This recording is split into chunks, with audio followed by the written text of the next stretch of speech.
BJP नेता अपनी girlfriend के साथ एक पार्टी में मौजूद था। गर्लफ्रेंड दारू के नशे में इस तरीके से अय्याशी कर रही थी कि उस सामने खड़े शख्स को गोली मार देती है। गोली सीधे जांग में लगती है और वो शख्स दीवार पकड़कर नीचे बैठ जाता है।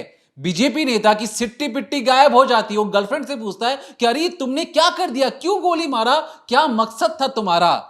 गर्लफ्रेंड कहती है कि नेताजी बहुत हो गया, आप अब मेरी कठपुतली हो और जैसा जैसा मैं बोलूंगी वैसा आपको करना पड़ेगा, नहीं तो बीजेपी नेता का ये जो रौब है बाहर आ जाएगी सच्चाई, जहां पर आपकी अधनंगी अतरंग जो तस्वीरें हैं मैं वायरल कर दूंगी। और बीजेपी नेता किसी कठपुतली की तरह अपनी गर्लफ्रेंड की कही हर एक बात मानने लगता है और सामने पड़े शख्स को गर्लफ्रेंड के बंदूक से गोली मारता चला जाता है और यहां तक कि उसके चेहरे को भी कूच दिया जाता है ताकि उसकी लाश की पहचान ना की जा सके। बीजेपी नेता यही नहीं रुकता, वो अपनी गर्लफ्रेंड से प्यार जताने के लिए और कहता है कि देखो मेरा प्यार तो अभी बहुत बड़ा है और ये जो छोटे मोटी गोली चलाने की जो बात है ये तो कुछ नहीं, मैं तुम्हारे लिए बहुत बड़ी बड़ी चीजें कर सकता हूं। गर्लफ्रेंड, बीजेपी नेता और उसका जो एक और साथी था, तीनों मिलकर लाश को किस तरीके से ठिकाने लगाते हैं। खुद यूपी पुलिस भी कंफ्यूज हो जाती है कि बीजेपी नेता और उसकी गर्लफ्रेंड जो तिकड़म लगाया उसमें यूपी पुलिस को लगा कि शायद ये केस कभी सॉल्व ही नहीं होगा। लेकिन यूपी पुलिस पहुंचती है जंगल में और जंगल जब एक लाश फिर से उगलता है तब जाकर उनका माथा ठनकता है कि अरे बाप रे, ये हमने क्या देख लिया, ये तो बहुत बड़ी साजिश का एक छोटा सा हिस्सा था। क्या है पर्दे के पीछे की वो डरावनी कहानी, जानेंगे इस डिकोडिंग क्राइम के जरिए। तो बीजेपी नेता सुधारस चौहान अपनी गर्लफ्रेंड के कहने पे मर्डर पर मर्डर करते हैं, लेकिन जो बंद कमरे में कहानी गढ़ी गई, जिस तरीके से एक लाश मिली यूपी पुलिस को, वो तब बदलती है जब बीजेपी नेता की गर्लफ्रेंड की लाश ही जंगल में सड़ी हुई मिलती है, तलवार से कटी हुई मिलती है, गला कटा हुआ मिलता है। ये जो लड़की आप स्क्रीन पर देख रहे हैं, नाम है राखी। एक से एक तस्वीरें हैं, आप देखिए किस तरीके से पिस्टल लहरा रही है, पॉकेट में पिस्टल लगाई हुई है, जो पुलिस की कैप होती है वो उसने पहनी हुई है, टोपी पहनी हुई है और एक से एक रील बनाने का इसको शौक है, रीलबाजी करने का शौक है। और यही राखी अपने बीजेपी नेता बॉयफ्रेंड के साथ अपने दूसरे बॉयफ्रेंड का कत्ल करवाती है। लेकिन कहानी में टर्न तब आता है, कहानी पूरी तरह से पलटती तब है जब उसी जंगल के अंदर जहां इसके पहले बॉयफ्रेंड की लाश मिली, उसी जंगल के अंदर इसी राखी की लाश मिलती है जिसका गला कटा हुआ होता है। शरीर पर तलवार से इस तरह से वार किए गए होते हैं मानो कोई अपनी दुश्मनी निकाल रहा हो। और तो और जितनी पुरानी, मतलब जब इसकी मौत हुई थी लाश इतनी पुरानी हो गई थी कि बॉडी पर कीड़े लग गए थे, लाश पूरी तरीके से सड़ गई थी और कुछ दिन अगर वो लाश वहाँ पर रहती तो आप सोचिए जानवर उसे खा जाते। अब इस पूरी कहानी को समझने के लिए आपको सिलसिलेवार तरीके से बीजेपी नेता सुधारस चौहान, राखी और इसका जो बॉयफ्रेंड विक्रांत है जिसकी हत्या है, उसका पूरी कहानी, उनकी पूरा जो डिटेल है वो आपको जाननी होगी। दरअसल देखिए, 16 अप्रैल की बात है कि अचानक से जो विक्रांत है वो अपने घर से निकलते हैं करीब शाम को, और घर से निकलने के बाद अपनी बीवी बच्चों से बातचीत करते हैं। घर पे इनकी बीवी थी और बताते हैं कि कहाँ पर ये जा रहे हैं, और उसके बाद इनका कोई भी कांटेक्ट अपने घर से नहीं होता। अब 16 तारीख जो शाम का वक्त था जब ये निकले, उसके बाद धीरे धीरे समय बढ़ता रहता है। वाइफ घर पर वेट करती है लेकिन कोई भी इन्फॉर्मेशन नहीं आती। रात को फिर से कॉल करती है, फिर भी कोई डिटेल नहीं आती, कोई इन्फॉर्मेशन नहीं मिलती पत्नी को। अब वो सोचती है कि आखिर उनके पति जो विक्रांत है गवर्नमेंट एम्प्लॉय हैं, बड़े लोगों से उनकी पहचान है, नेताओं से पहचान है, आखिर वो अचानक से कहाँ चले गए, कोई भी उनका अता पता नहीं मिलता। जो विक्रांत की पत्नी है वो आसपास जो लोग रहते थे, उनके जो जानकार थे, जो दोस्त थे यार, उनको भी कॉल करती है, लेकिन किसी को भी नहीं पता था कि आखिर विक्रांत गया तो गया कहाँ। अब पत्नी को लगता है कि हो सकता है किसी काम में बिजी हो, तो मैं एक दिन इंतजार कर लेती हूँ। और रात भर इंतजार करने के बाद अगली सुबह जब पति से कोई कांटेक्ट नहीं होता है, कोई इन्फॉर्मेशन नहीं मिलती है, ठीक उसके बाद जो वाइफ है वो सीधे पुलिस स्टेशन पहुंचती है और वहां पर बताती हैं कि उनके जो हस्बैंड है, ये जो आप तस्वीर देख रहे हैं, वो तस्वीर दिखाई जाती है और कहा जाता है कि नाम विक्रांत है, एक डूडा कर्मचारी यानी कि गवर्नमेंट एम्प्लॉय है, और साथ ही साथ ये अचानक से गायब हो गए हैं, कुछ भी पता नहीं चल रहा। और क्या कहानी है, क्या हुआ इनके साथ, मुझे कुछ समझ नहीं आ रहा। अब पहली बार पुलिस जो है वो एक मिसिंग कंप्लेंट दायर करती है, क्योंकि वाइफ की तरफ से कहा गया कोई इन्फॉर्मेशन नहीं है, गायब हुए। आप सोचिए 16 अप्रैल को शाम को निकले थे, 17 लग जाती है, अब तक कुछ इन्फॉर्मेशन भी नहीं है, फ़ोन भी नहीं उठा रहे। तो पुलिस मिसिंग कंप्लेंट लिखने के बाद इन्वेस्टिगेशन शुरू करती है। अब यहाँ पर बीवी ने पुलिस स्टेशन में पूरी कहानी तो बताई, लेकिन उसने एक नाम भी लिया। उसने बोला कि सर मुझे राखी पर शक है। अब राखी कौन है? तो दरअसल जब पुलिस इन्वेस्टिगेट करती है, बीवी से पूछा जाता है, तो पता लगता है कि पत्नी बताती है कि राखी विक्रांत को पसंद करती है, विक्रांत के साथ उसके कुछ संबंध हैं, मैंने इस बारे में बातचीत भी की है, लेकिन चीज़ें ठीक नहीं हो रही और मुझे शक है कि राखी मेरे पति को फंसा रही है, उनसे पैसे ऐंठना चाहती है और इसीलिए उसने मेरे पति को किडनैप कर लिया है। अब एक शख्स यानी कि विक्रांत गायब है। यूपी पुलिस, जिसको इन्फॉर्मेशन दी गई पत्नी के द्वारा राखी नाम की लड़की के बारे में, उनके पास एक ही क्लू था, राखी। अब राखी के बारे में जानना, पता करना, उससे बातचीत करना बहुत ज़रूरी था। यूपी पुलिस ये तौर पे राखी के घर पहुंचती है, राखी से पूछताछ करती है, उससे इन्फॉर्मेशन निकालने की कोशिश करती है। तो राखी बताती है कि देखिए सर, रिलेशनशिप होना कोई क्राइम नहीं है। अगर मैं उसके साथ संबंध बना रही हूँ, अगर मैं उसके साथ प्यार कर रही हूँ, तो वो कोई अपराध नहीं है। इस मामले में आप मुझे अरेस्ट नहीं कर सकते। लेकिन जो आप बता रहे हैं कि वो गायब हो गया है, मिसिंग कंप्लेन आप बता रहे हैं, बीवी ने क्या बोला, क्या आपके पास उसका कोई सबूत है? आखिरी बार वो मेरे साथ था ही नहीं, क्या आप ये प्रूव कर सकते हैं? किस बेसिस पर आप मुझे अरेस्ट करने आए हैं या मुझसे इस बारे में पूछताछ कर रहे हैं? अब यूपी पुलिस को एक पत्नी ने कह दिया कि राखी ने इस तरह की चीज़ें कराई, तो भले वो उससे पूछताछ करने चले गए, लेकिन उनके पास सबूत होना चाहिए, पूरी क्रोनोलॉजी होनी चाहिए घटनाक्रम की, किस तरीके से कब क्या हुआ, और एविडेंस होना चाहिए कि आखिरी वक्त में जब वो गायब हुआ विक्रांत, तो राखी के साथ उसका कॉन्टैक्ट था या वो मौजूद था। अब इसीलिए उस वक्त तो पुलिस वहाँ से चली आती है।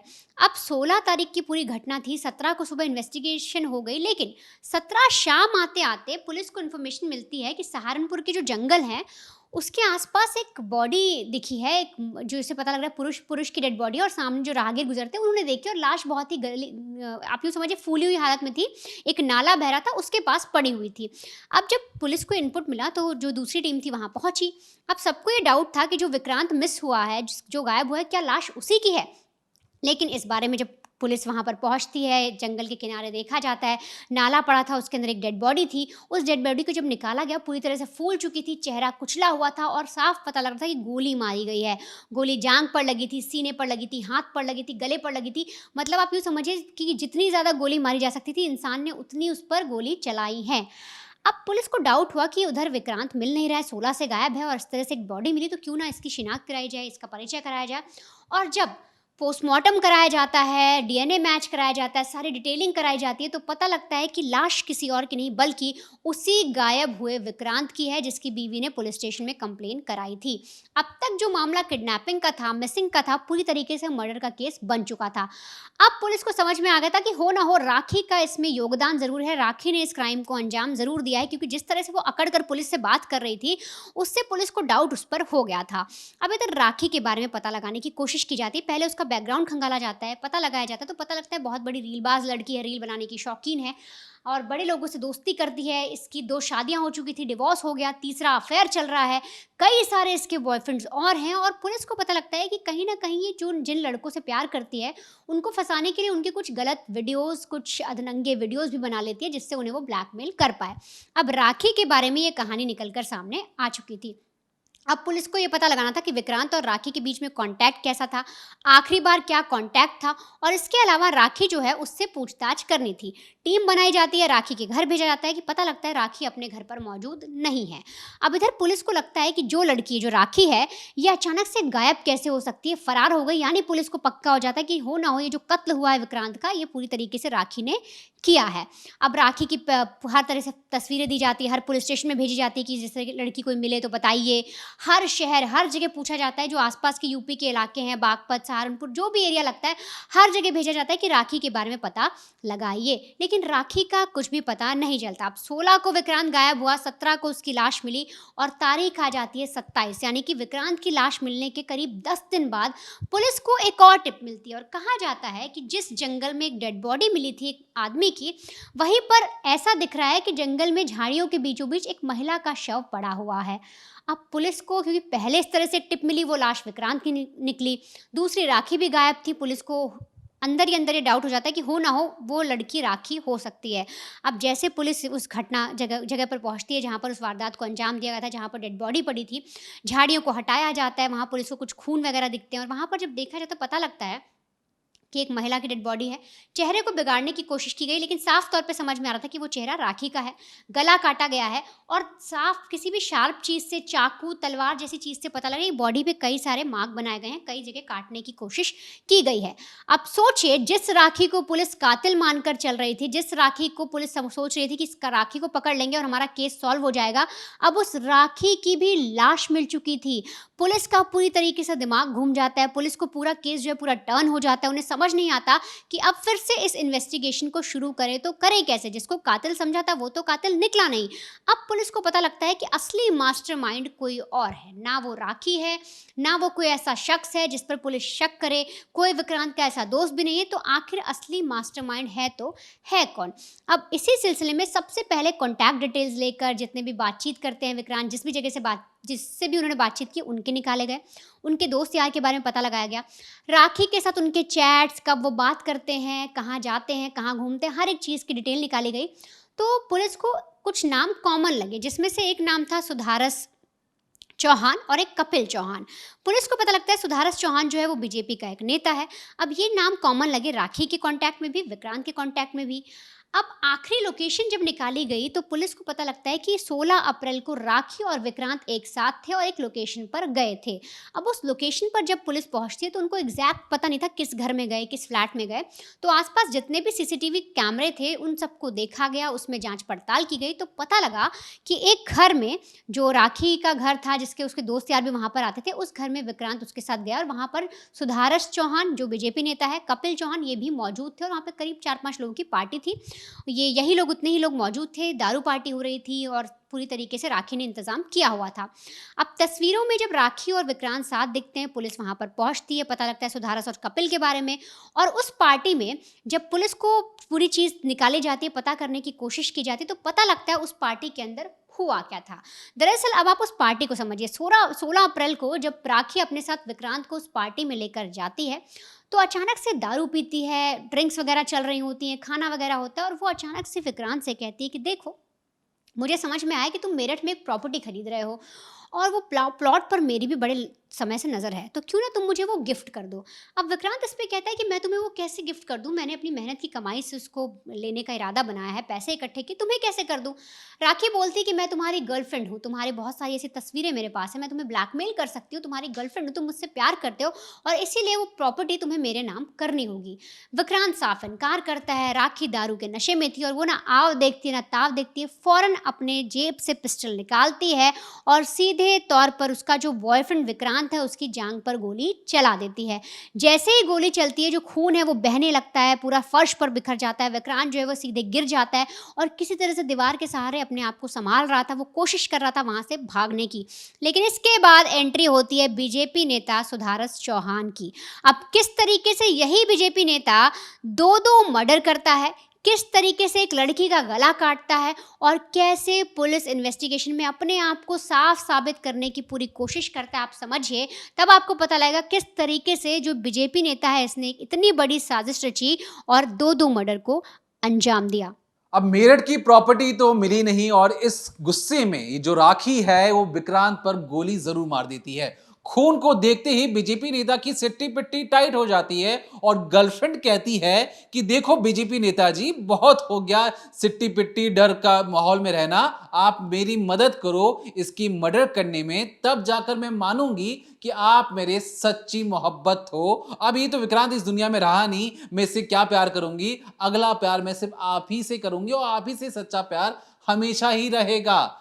बीजेपी नेता फर्श पर खून को देखकर उसकी हालत तो जरूर खराब होती है, लेकिन एक तरीके से गर्लफ्रेंड बोल रही है कि मर्डर करो मर्डर करो, जो बीजेपी नेता है वो आगे बढ़ता नहीं है। फिर गर्लफ्रेंड कहती है कि देखिए नेताजी, प्रॉब्लम एक ये भी है कि मेरे पास मेरे फोन के अंदर और कई कंप्यूटर्स के अंदर आपकी अतरंग तस्वीरें हैं, जहां पर आप बिना कपड़ों के साथ मेरे साथ रंगरलियां मना रहे हैं। उन वीडियो को मेरे को सिर्फ 2 या 3 सेकंड लगेगा अपलोड करने में, जहां पर जिस इलाके में आपका जो रौब है, रुतबा है, वो चंद मिनटों में धूल में मिल जाएगा।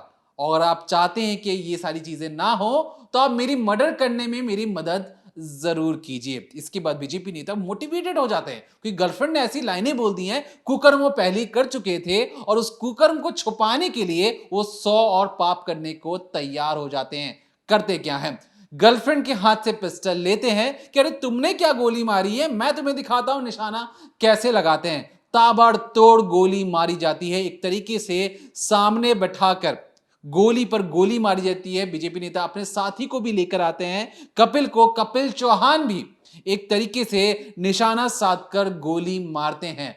जब तीनों ही को लगता है कि अब तो ये मर चुका है, तीनों एक तरीके से चैन की सांस लेते हैं। लगता है कि पुलिस, यूपी पुलिस तो एक तरीके से उन्हें छकाना बहुत ही आसान है, काम करते हैं, मुंह को कूच देते हैं ताकि किसी को पता ही ना चले कि लाश किसकी थी। फिर तीनों दारू के नशे में एक तरीके से लाश को एक तरीके बोरी में डालकर एक नहर में जाकर फेंक आते हैं, इस उम्मीद में कि लाश भारी होगी, लाश नहर में जाकर नीचे डूब जाएगी और किसी को पता नहीं चलेगा। किसी गलती से भी अगर ये लाश बाहर आ गई तो लाश को पहचान पाना मुश्किल होगा। इनकी जो क्राइम करने का जो तरीका था, इन्हें लगा परफेक्ट क्राइम आराम से हो जाएगा। होता क्या है, अब यहां पर जो घर पर जो बीवी थी वो परेशान हो रही है कि अरे मेरे पतिदेव तो आ नहीं रहे हैं, पतिदेव तो रंगरलियां मनाने गए हुए थे। लेकिन गुमशुदगी की रिपोर्ट जब वो लिखवाती है तो बार बार राखी का नाम सामने आता है। अब जैसे जैसे यूपी पुलिस का जो एक तरीके से मामला टाइट करते हुए उन तक पहुंच रही थी, बीजेपी नेता को लगा कि अगर किसी तरीके से ये मोहतरमा जो राखी है अगर यूपी पुलिस के चुंगल में फंस गई तो ये तोते की तरह हर चीज बता देगी कि उस क्राइम में उस रोज कौन कौन इन्वॉल्व था और किस वजह से इस बीजेपी नेता सुधारास ने हत्या क्यों की।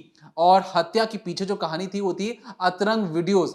तो इस चीज को छुपाने के लिए कपिल और सुधारास क्या करते हैं, एक और बार, मतलब 6 या 7 दिन बीते थे मर्डर करने के बाद, वो कहते कि आओ फार्म हाउस में फिर से पार्टी करते हैं। और इस बार फार्म हाउस को थोड़ा सा दूर रखा गया था।